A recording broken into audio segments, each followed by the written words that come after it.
In the years after World War II, Italy was a country learning how to stand again.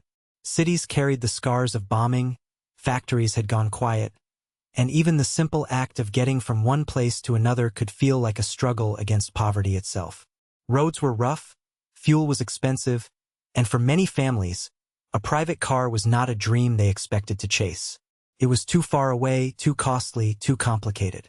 And yet, in that very landscape of shortage, one engineer would help create a machine that changed the rhythm of everyday life. His name was Dante Giacosa, and he understood something important. When resources are limited, clarity matters more than excess. At Fiat, he was not asked to build luxury. He was asked to solve a problem that touched millions of people at once. How do you give mobility to a nation that can barely afford it? How do you design something small enough to be practical, simple enough to build, and reliable enough to earn trust? These were not glamorous questions, but they were the kind that shape history. The answer would become the Fiat 500. A car that looked modest on the outside and revolutionary in its purpose. It would not be powered by size, chrome, or prestige. It would be driven by discipline. A tiny two-cylinder, air-cooled engine. Compact body. A design stripped of waste, but not of intelligence. Every decision had to justify itself because every lira counted. In a time when many people still measured hope by necessity, the 500 offered something rare. Freedom that ordinary families could actually reach. This is not just a story about a successful car brand.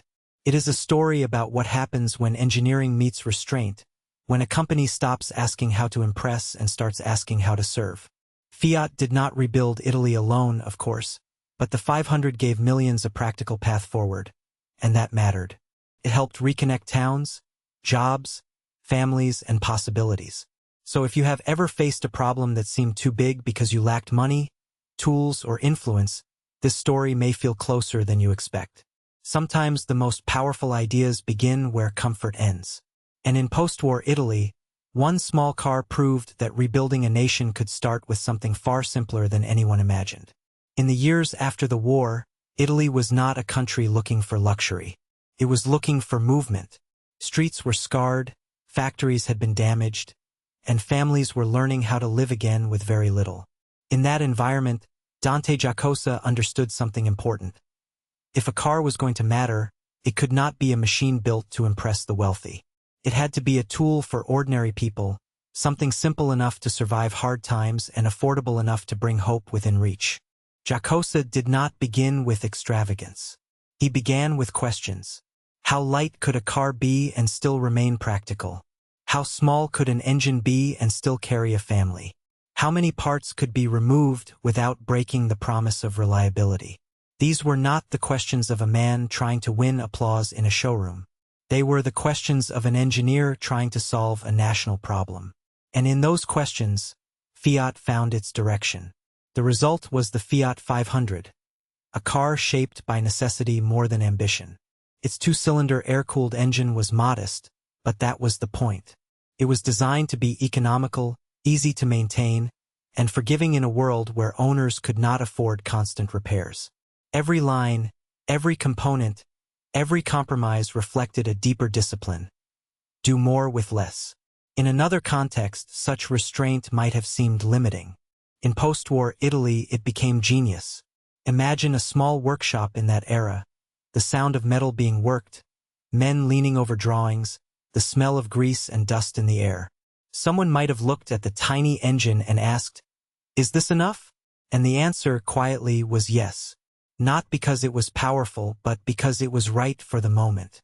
The Fiat 500 did not promise greatness in the language of excess. It promised dignity in the language of simplicity.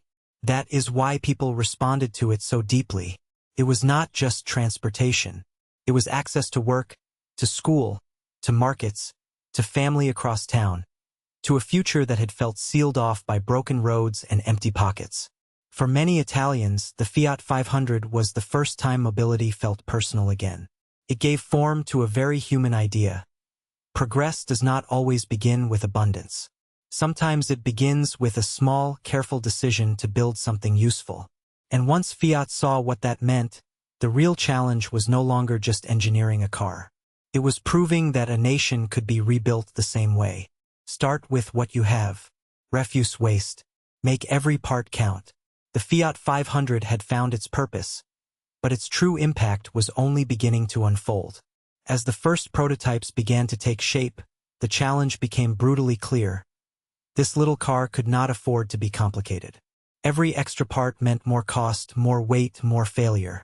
Dante Giacosa understood that building for a nation in recovery was not about impressing the world with power or luxury. It was about solving the simplest problem with the greatest discipline. So he made hard choices. He reduced the engine to a modest two-cylinder, air-cooled unit, a design that was not glamorous but dependable, easy to maintain, and cheaper to produce. In a country where many families had nothing, reliability mattered more than prestige. In the Fiat workshops, the atmosphere must have felt almost paradoxical. Outside, Italy was still carrying the scars of war. Damaged roads, exhausted factories, and people trying to rebuild their lives one day at a time. Inside, engineers and workers were shaping a machine that looked tiny beside the grand automobiles of the era, yet carried an enormous responsibility. This was not just a vehicle.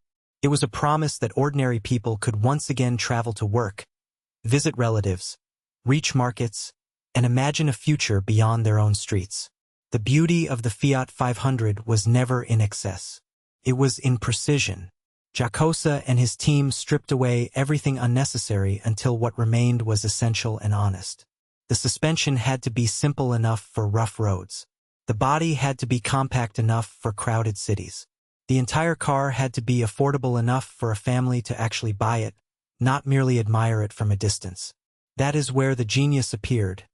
Not in adding more, but in knowing exactly what could be removed without breaking the soul of the car. And that was the turning point. The Fiat 500 did not try to compete with expensive cars on their terms. It created its own category by understanding the real needs of real people. It answered a post-war question with clarity. What does a nation need when it has almost nothing? It needs movement.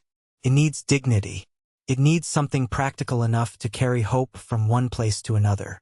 When the first examples finally reached the public, the reaction was immediate and deeply personal. People did not just see a machine. They saw possibility. A worker could dream of a shorter commute. A family could imagine leaving the countryside for the city, or the city for the sea.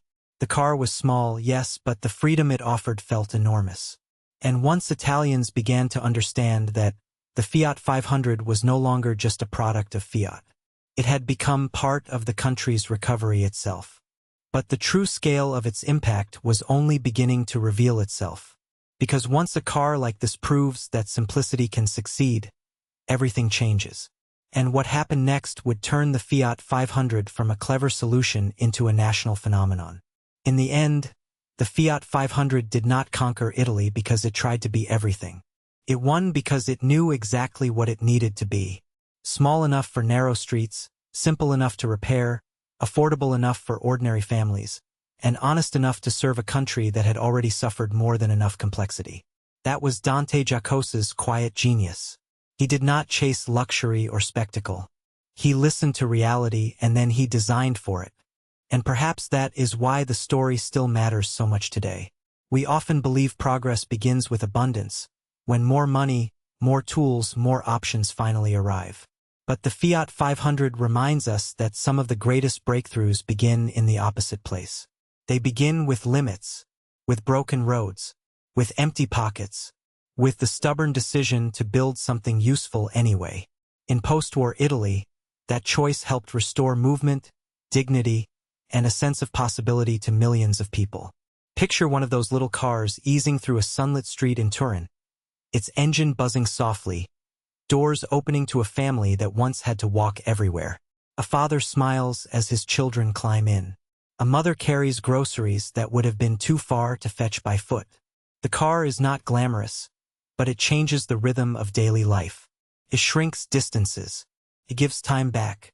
It makes the future feel less distant and a little more reachable. That is the real legacy of the Fiat 500. Not just mobility but confidence. Not just engineering but hope made practical. Fiat did not simply sell a vehicle.